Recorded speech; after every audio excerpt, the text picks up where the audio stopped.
Welcome back to this Let's Play of Star Wars Knights of the Old Republic 2, the Sith Lords, with restored content. Last time we had a little discussion with a protocol droid, and introduced him to ion grenades, and then introduced him to a couple of mining blasters, and well, it was pretty much a short fight, so... Strangely enough, Kreia is kind of lacking in proficiency. She can't actually use the higher power mining lasers, which is not super important, but kind of annoying. Yes. It's also interesting to note that Kreia does not have the 2-weapon feat, which is what I've been giving all of my other characters as a feat gaining levels. I wonder why that is.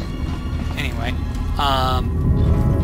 once I've ceased being an idiot, I know where I'm going. We're gonna head over to the Harbinger, which is the ship that just docked.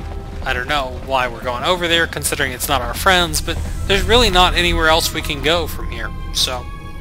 Something is wrong. I sense no one on board. You sense no one on board? Sense any assassin droids creeping up behind us like last time? Everyone here has been slain, yet there are few signs of battle. No carbon scoring, no blaster fire. This place has been hit by assassins of a different sort. Then what are we doing on this ship? We were better off in the facility. You two are supposed to be Jedi? You two are the worst Jedi I've ever met. Okay, well, we do need to go somewhere, and there's nowhere else to go. If the assassin machine was correct, then we cannot reach the hangar. Be silent. I need some time to think. Okay, and we can point out that because of what we saw as T3M4, we can just get through the force field by going through the fuel pipe. Look, I don't mean to cast another shadow on this, but even if you could reach the ship you came in on, it wouldn't matter. You'll need the orbital drift charts to clear the Paragus asteroid field, unless you want to have the shortest flight out of Paragus ever recorded.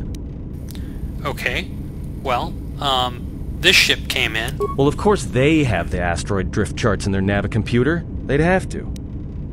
Alright, well, let's just take them.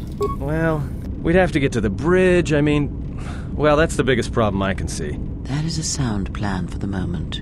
Let us go. And it's giving you a little tutorial here about companion influence. I'm going to try and maximize companion influence just for the fun of it. Our enemies gather while we wait here.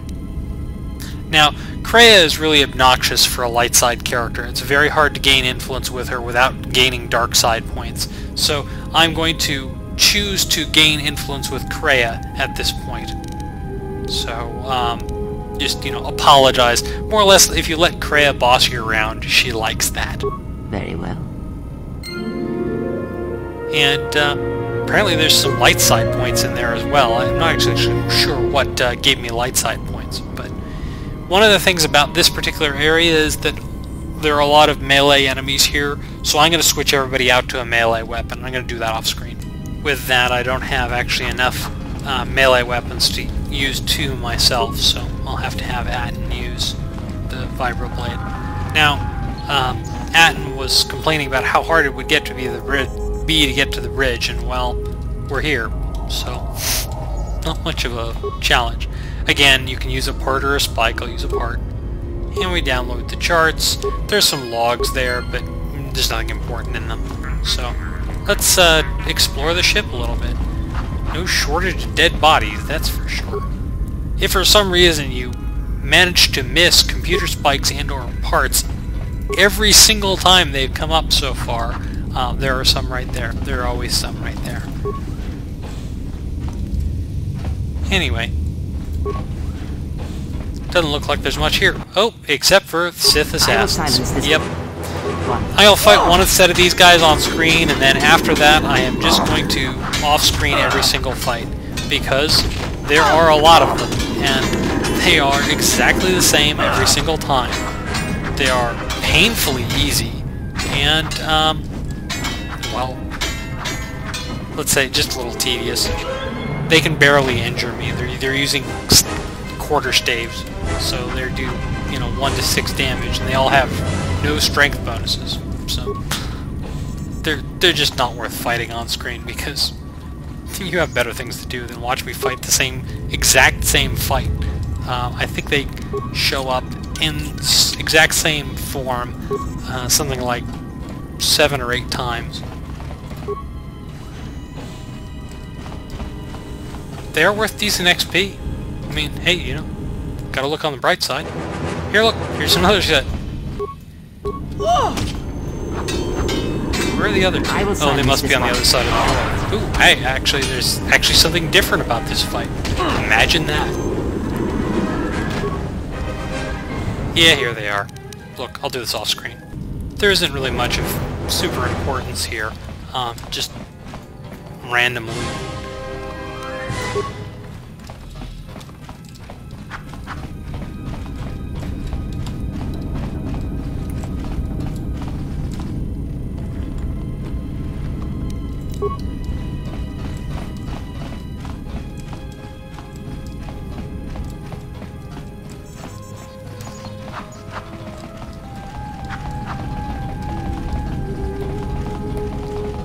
Now, I don't know what's up with this blast door here.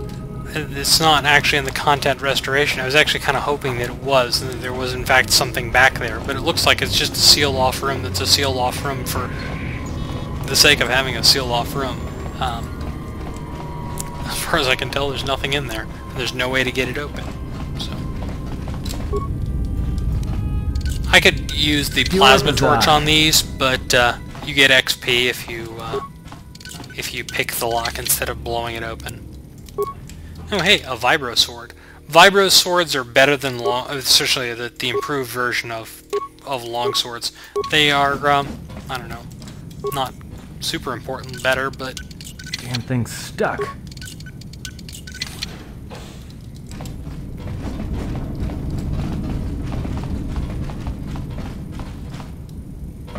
Oh, hey look, it's these guys again. So, be right back. I think that's 3 groups. There are at least, maybe it's like 10 groups of them, but they really get tedious after a while because they're really just, there's no challenge to them at all. That was a Senegar Warsuit, which is a set of light armor. Or actually it's a set of medium armor. And I guess I'll just give it to Atten so that he has some armor.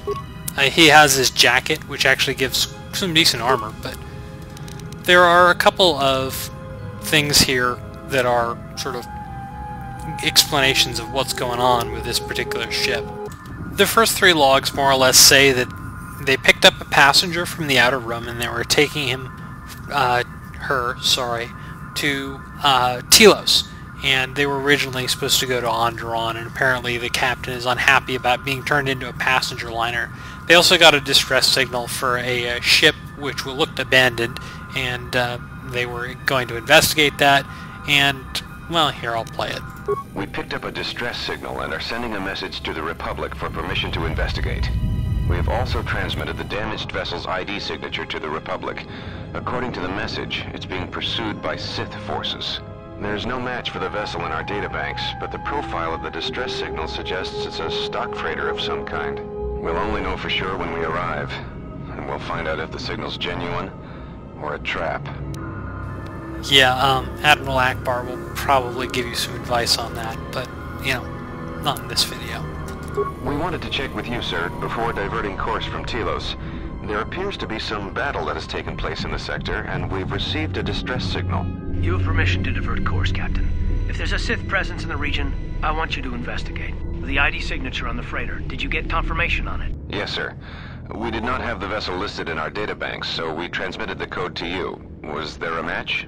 There was, Captain. If you find any trace of that vessel, even wreckage, I want it. Yes, sir.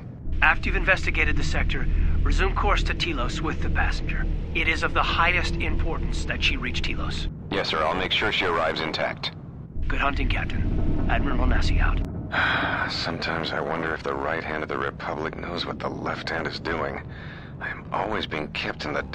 Query. You sent for me, Captain. Yes, I need you to check on the passenger again, see if there's anything she needs. Try not to be too obvious about it. Her safety is our top concern. Statement. I shall use the utmost discretion, Captain. As always, it is my pleasure to serve. Okay, well, clearly, I don't know how we got on the Ebon Hawk, but it's clear how he got on the Ebon Hawk, because the freighter that the captain is talking about is, of course, the Ebon Hawk. And the reason Karth is interested in Admiral Anasi, as he's called here, is because he flew around on that ship in the first game. So there's a couple of connections and sort of shout-outs to the first game in this one, but for the most part, it's fairly independent. I'm going to have to cut this video short here. We'll see you next time.